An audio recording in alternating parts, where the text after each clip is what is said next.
KUGAN, CASSIUS for Apple TV in association with Macklin's Gym Marbella with the Ingalls Gym here for the media workout ahead of Unbreakable this Saturday night live on Sky Sports. KELL BROOK versus Jojo Dan. With me, our promoter Eddie Hearn. Do you know what? I'm not going to talk too much about Brook Dan today because I'm going to talk about that in the press conference, but Jojo Dan's behind us. But he's behind us doing a media workout. It's a tough fight, you know. Obviously, we know he's the number one contender. We know he's a mandatory. We have to fight him. But I think people have slightly overlooked Jojo Dan here. I think outside of Sean Porter, it's the toughest fight of KELL BROOK's career. And bearing in mind what's happened to KELL BROOK, I think he's got a lot to deal with mentally and emotionally. But Dan's here. You know, look, we know he's with Al Heyman. He's with Lou DiBella. There's about 20 of them here. What a coup it would be for them to pick up a world title in a 147-pound division. And KELL's got to stop him from doing so. Obviously, KELL's been out of action since August. Do you anticipate any kind of ring rust whatsoever from Brook? No, I think that the problem really is more the mental and emotional, not necessarily pressure, but you know, what will come with Saturday night. KELL's not had the opportunity to celebrate his world title. KELL BROOK's not really had the opportunity to dwell or mourn his injury or tragedy, and so on Saturday night when he walks out in front of 10,000 people and looks around, what happens then? You know, and I think that's going to be the biggest pressure on KELL BROOK on Saturday. Physically, you know, we were told that he would never be the same athlete again. He's smashed that logic to pieces. He's faster, he's stronger. In sparring, he's looked absolutely sensational. And I think on Saturday night, you're going to get an incredible performance from one of the great fighters in world boxing today. It was very important to Team Brook and yourself, and to get this mandatory kind of sort of out of the way to allow those huge fights to happen later on in the year.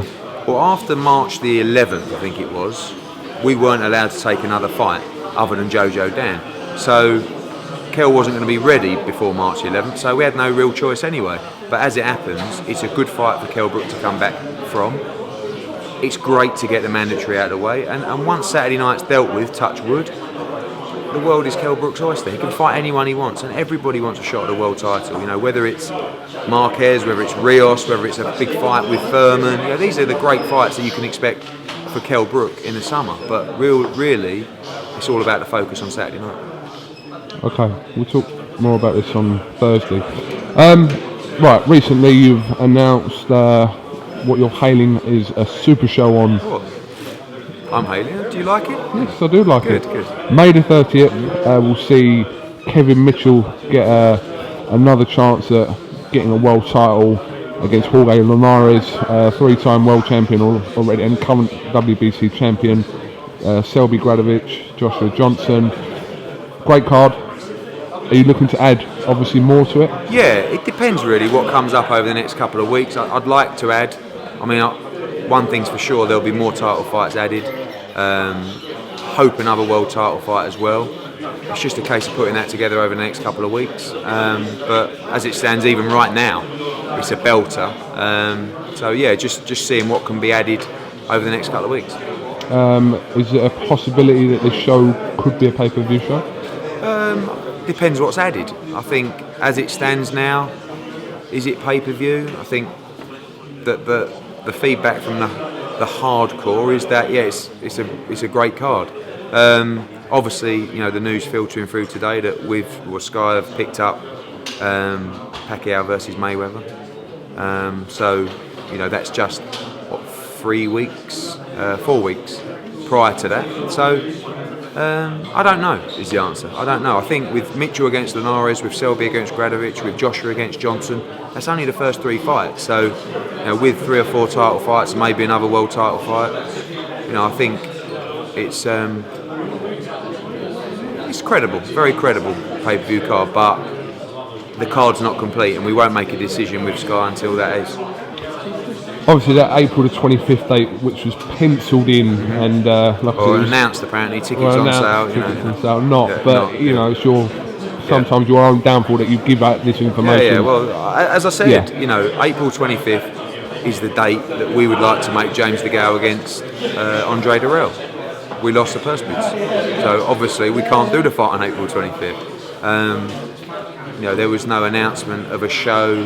There was no tickets on sale. That was just we said, and all the offers that we made to Andre Durrell were based around April 25th. Was there no possible way that May 30th show could have been done on April 25th? Too short notice for the Linares-Mitchell fight, for example, wasn't it? Oh yeah, no, it was never really an option. By the time the press conference came around, the purse bid came around, we had 6-7 weeks.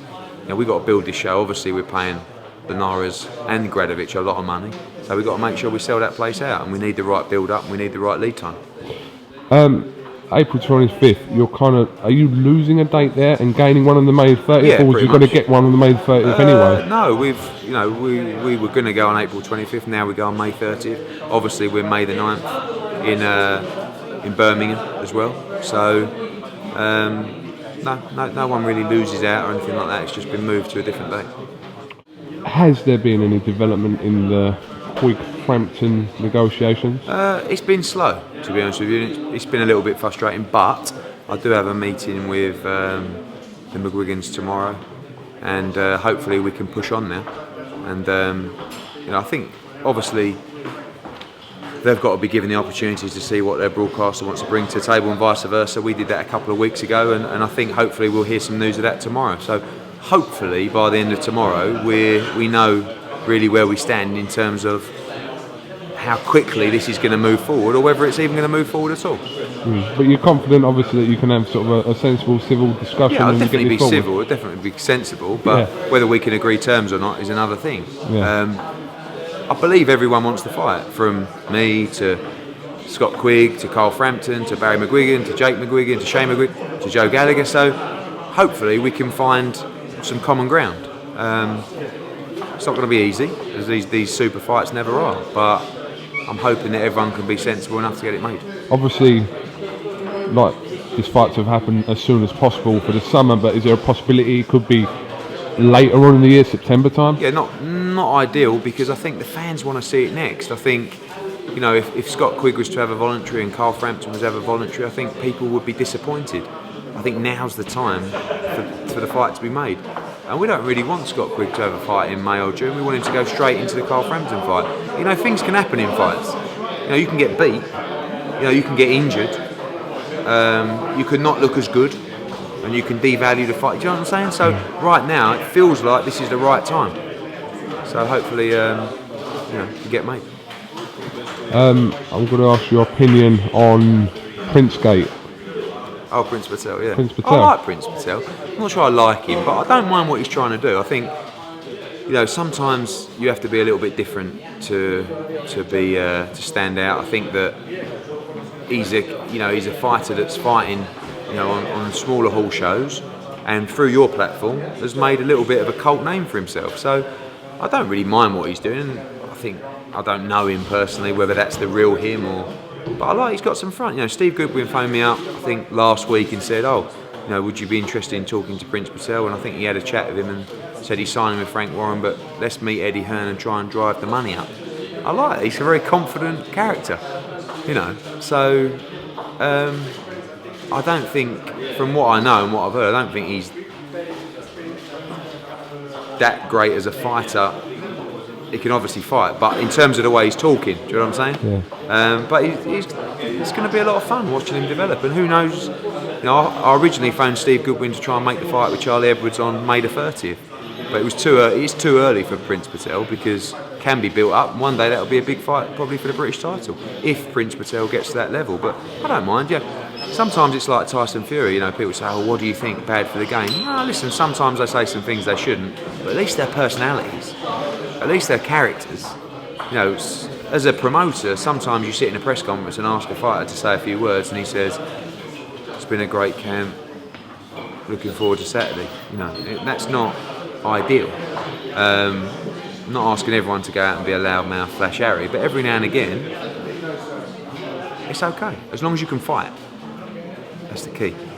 I mean, he's had a lot of criticism, massive hate. Massive. Yeah. But I've heard worse things from Billy Joe Saunders and Tyson Fury before, but I suppose they're at a different level to him. It was so weird, and it was so strain, like, you know, all that stuff. You know, like I said, I didn't mind it. I just thought, God, this is crazy. But the task was probably to get everyone talking about him. And guess what happened? Job done. Yeah. So again, I don't think he's going to be a standout fighter, like, you know. But I think he can obviously fight. I think he got to the finals of the ABAs, and, you know. But I think, you know, it's going to be interesting to see what happens.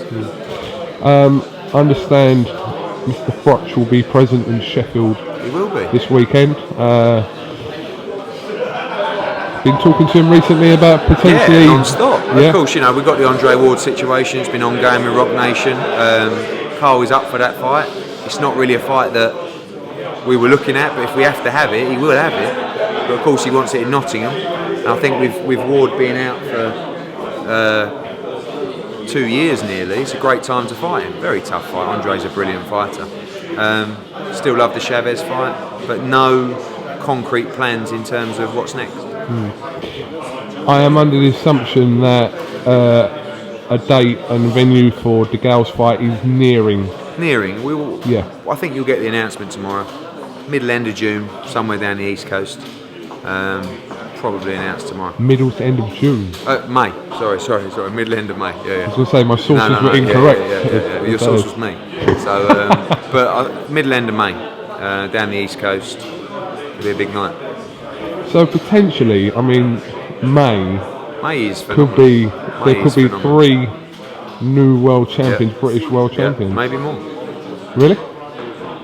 What else you working on, son? Well, no, there could be another world title fight added to that. Well, actually, no, because McDonnell as well, who's fighting May the 9th. Yeah.